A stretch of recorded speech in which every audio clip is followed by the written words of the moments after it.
ఇక ఐస్ క్రీమ్లో మనిషి వేలంట ఇదో పరిశాన్ ఉండదు లెక్క.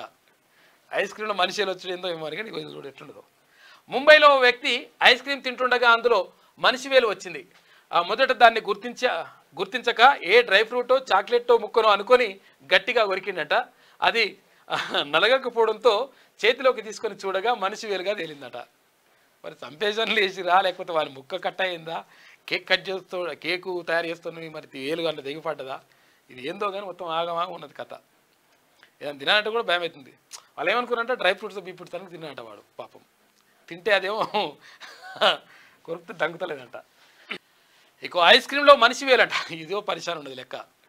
ఐస్ క్రీమ్లో మనిషి వేలు వచ్చేందో ఏమో కానీ ఇది చూడు ఎట్లుండదు. ముంబైలో ఓ వ్యక్తి ఐస్ క్రీమ్ తింటుండగా అందులో మనిషి వేలు వచ్చింది.